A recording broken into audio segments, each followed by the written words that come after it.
Thank you. Good morning to you all. First of all, I have to apologize. I'm absolutely unable to speak to you in German. At my time, only the bright people used to study German, so obviously my parents were not that confident, and they made me study Spanish, which is not used to do. So anyway, good morning to all of you. Great pleasure to be here with you today. It's always very interesting for us at ESMA to be able to meet with industry, always challenging. It's also very topical, I think, to be able to be here today because, as you will see, we are doing quite a number of work on structured product, and soon you should hear more about that piece of work. So what I decided to do, though, was before going into the substance of structured product, just to give you a bit of highlight about where ESMA is after 2 years. I joined ESMA about 5 months after its creation, so we celebrated our second anniversary a few months ago. And I thought it would be interesting for you to know where we are and what is actually ESMA all about, being the new kid in town. And then later on, we will talk more deeply about structured products. So I expect to take you quite fast through those slides so we can leave some time for Q&As at the end. And I was told that I had a couple of questions to answer to. So moving on, what is ESMA? Well, ESMA is part of a much bigger setting, which is 2 other European supervisory authorities, EIOPA, that you know all well because it's based here, and the European Banking Authority, which is based in London. So we are part of a network. I mean, the idea of the creation was quite simple, coming from the Larosière report, which shows that well, you guys, I mean, the financial institutions are global, the financial market are global, but the supervisors were really local. So we decided, and the European Commission, the Parliament, and the Council decided to come with those 3 authorities, which are part of a bigger setup, which is the European Systemic Risk Board, where we've got the Commission directly, but also the ECB, which is being represented. Already, you see one thing which is really important is that we are really working closely with the national competent authorities in the various fields of banking, insurance, and market, of course. Moving on, you've got our mission statement, and you will see from that mission statement a couple of important things. First, one of our main tasks is the protection of investors, and that's why we are deeply interested in all those topics linked to structured product. We're also trying to take care to stability and well-functioning financial markets, and we are an independent institution, and you find that as well in the kind of 6 circles which are at the bottom of the slide, which are kind of our core characteristic. So we are independent from the European Commission, we're independent for the competent authorities, but we are responsible in front of the European Parliament. I think the rest of the core values are pretty self-explanatory, so I won't go too deep into those. Just to take you a bit more inside ESMA and tell you a bit more about our governance. Our main decision-making body is the Board of Supervisors, which gathers the head of the 28 now competent authorities in charge of market issues in Europe. With a chair, we are also the other results which are represented, as well as the European Commission. What's interesting is that that board takes most of its decision by simple majority, which makes our life a bit more easy. And it's a very, very different setup from our predecessor organization, CISA, where the number of the powers, and you will see that was far more reduced and decisions were made by consensus. I think the other thing which is important to note on that slide is that we are quite open to the outside. And that's what you've got on the right side of the slide. We've got stakeholder group at both levels. We've got a kind of transversal stakeholder group, which is present at the Board of Supervisors. And we've got also consultative working groups at each of the standing committees. The standing committees, which are also gathering representatives from the competent authorities, are kind of the preparatory body. So they are the one doing most of the work with the staff from ESMA. And the documents, the works which are prepared, are then presented to the Board of Supervisors for decision. Next to that, you've got the management board, which is more in charge of day-to-day questions and the way the authority works. So that means that not only we are working very closely with the competent authorities, but we are also very open to the outside. So as an industry, you've got a number of opportunities to interact with us, either directly through the Securities and Market Stakeholder Group or through the Consultative Working Group. And I know a few people in the room which are members of one of those groups. And it's more than welcome. We try to be very close to the industry and to have constant input from the industry on the various works that we do. Doesn't mean, of course, that we are following all the time what you tell us to do, but we are discussing with you. Moving on to our tasks and responsibilities, where, I mean, one of our big things is single rule book, so trying to make sure that we've got technical standards of good quality, directly or indirectly. So on some cases, we advise the European Commission on that. And linked to that, we want to make sure that the way the regulations are applied in Europe is as consistent as possible. And that's why we've got a number of tools that we have been using in the past and we will continue to use, from guidelines to recommendations up to opinions. And the strength of those tools is different depending on each of the one, including sometimes the possibility to go for breach of union law, which is kind of the maximum tool, the most powerful tool that we've got at our disposal. The difference, one of the big difference compared to our previous organization is that we are in charge of supervising a few entities directly. For the time being, 2 entities, the CRAs, the credit rating agencies, and from January this year, the trade repositories, which are coming from EMEA. So far, they are the only 2 groups of participants of operations which we are supervising directly. For all the rest, it remains with the competent authorities at national level.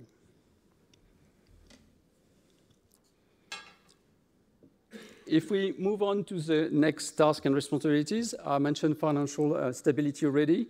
So that's where we are closely cooperating with the European Systematic Risk Board, and we are conducting a number of risk analysis. Within that, we've got a group which is relatively new because the mission is new, which is a group which is to watch financial innovation. So we've got a standing committee which is in charge of monitoring financial innovation with the idea to prevent any damage that financial innovation can create in terms of consumer protection or stability of financial market. Last but not least, I mentioned at the beginning, investor protection. That's really core in our mission, and we have been doing quite a few things on that.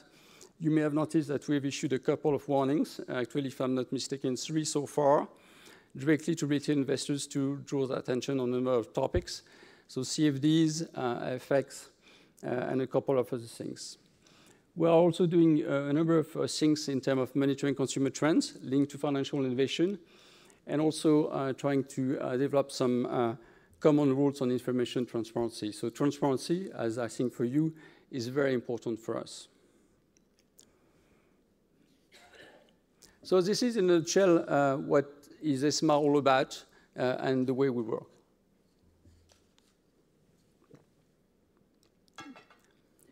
Moving on now to the stock product, which is the key topic of today. First of all, we are fully aware that structured products are presenting a number of advantages for investors. That's going to be my positive style on structured product today, so you'd better enjoy it. But it's true, and I've been quite actively involved, though, that structured products are a way to access various types of underlyings, including very exotic underlyings, which is very, very difficult for investors, and especially retail investors, to access directly, either because the access to the market is difficult or because you need critical mass, which is by far unreachable by retail investors. It's also a good way to get some market exposure with some capital guarantee, sometimes 100% capital guarantee, not to mention credit risk, of course. I think the level of flexibility of structured product is really very high, and that's one of the good things. And you can be quite specific in the investment objectives that you want to pursue through structured product. Last and not least, it's a way to have a kind of uncorrelated source of return with a kind of risk-reward ratio which is pretty specific. So all that is fully acknowledged, and we are fully aware of that, and I think it's, in that sense, very needed for retail investors to have that, and not only for retail investors. Nevertheless, what we have seen in the past that there are a number of issues that have popped up linked to structured product. First of all, the current environment where you've got low yield, low interest rates, high volatility, makes that retail investors are even more attracted by those kind of product, okay? And what we've seen is that the number of retail investors starting to use those products, retail investors that were not using those products in the past. The volume of issuance of those products has risen quite quickly. We've seen some figures with a nearly 30% increase from the first quarter to the second quarter of this year. In some cases, it's quite difficult for investors, and especially retail investors, to understand all the drivers of the risk and return of those products, and not to mention the cost, which is the next topic. Those products are highly sophisticated, and it's quite difficult to find out where the margins are in those products. So we can talk, I think, about a relative price opacity for those products. The additional difficulties that we've encountered listening to retail investors and also to more institutional investors is the market liquidity on the secondary market, or the lack of liquidity on the secondary market. And it's not always that explicit or that clear for investors. So because of all of that, we have the feeling that there are a number of difficulties which are preventing retail investors to make informed decisions when they are dealing with structured product. I think you have noticed, as I did, that a number of regulators are concerned in Europe. I think we can group these areas of concern around three main axes. The first one is a direct threat on investor protection, with the inability, as mentioned, of retail investors to understand the risk and reward, then possible unexpected losses, or inability to understand the way the product are moving on, and then potential complaints. And we've seen a number of cases of complaints, unfortunately, from retail and not so retail investors. All that is creating some potential risk in terms of market stability, but I would say even more importantly, could damage the confidence in financial institutions and in financial markets, which you would agree with me is not at a very high level already. So I think we are convinced that we should try to prevent that as much as possible. If you look around Europe, a number of regulators have acted. Belgium, I think, with the famous voluntary moratorium. France has come up with a different system with complex products. The UK as well. Sweden acted during summer. And I think the last one on the list, which is actually not on the list and should be, is the IFM, which released a study with a couple of recommendations on leveraged product just at the beginning of September. So those concerns are really widely shared in Europe. And the fact, on top of that the regulators are acting differently is also an issue, I would say, specifically for ESMA. Because I think we run the risk of having a market which could be quite fragmented with retail investors who have different level of protection, different system of protection in the various countries, possibly financial institutions which are faced with different regulatory and legal framework in the various countries, which do not make their life easier in terms of distributing product. The difficulty as well, to be really concrete, is that in most of those countries, the framework only affects nationally issued product, but do not touch passported products. So you've got a kind of uneven treatment for retail investors in the country, depending if the product is passported or is issued locally. So what are we going, or what are we doing on the matter? Well, of course, as mentioned previously, we have done a few things under the current MiFID, and we will continue to do that until there is some political agreement under MiFID II, and I'll come back to that. And we have issued a number of guidelines, not specifically on structured product as such so far, but on issues which are kind of linked or where dimension are acted upon with structured product, on compliance function, on remuneration, for instance. And we have also issued a number which is less known for the industry, but of course, a number of supervisory briefing under MiFID I. But we're also directly, as we speak, working on a number of things. And I would mention 3 or 4. The first one is a warning that hopefully will go very soon out on complex product, and I'll come back to that.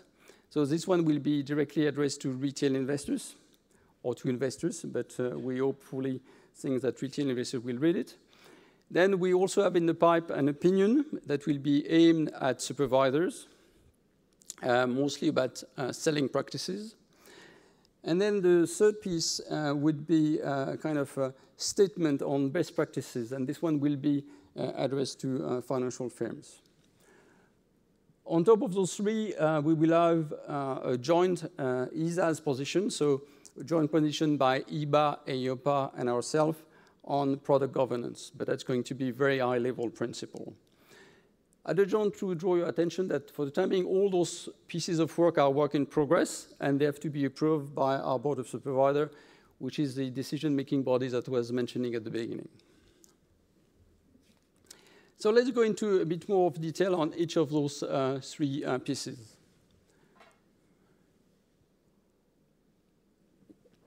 The first one is the investor warning. So very much along the line of the previous warning that we've issued on complex products, so a scope which is a bit wider than structured product, where basically we want to draw the attention of investors on the advantages, but also some of the drawback of structured product, and suggest to them a few things, a few questions that they should ask when they consider investing in those products. So that should be hopefully a very simple document, just alerting them on a number of issues with those products.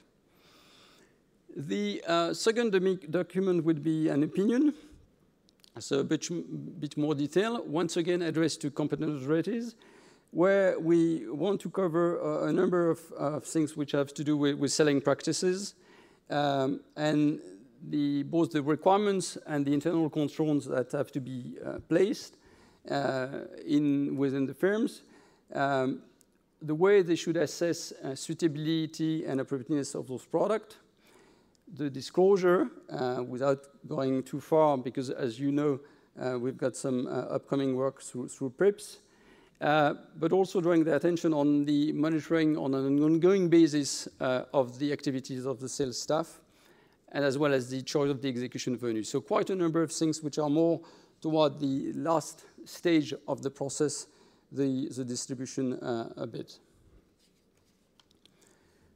The third pieces of work is the best practices on manufacturers. There we will mostly talk about product governance and the way these product governance arrangements need to be in place. And we will cover 5 fields on a scope that is likely to be reduced. Once again, it's work in progress, but we are likely to be a bit more narrow in our scope for that statement and really focus on structured product. And the field that we want to cover are firstly the kind of general product governance arrangements, the distribution strategy, the value, which I think is one of the topics that you are currently discussing.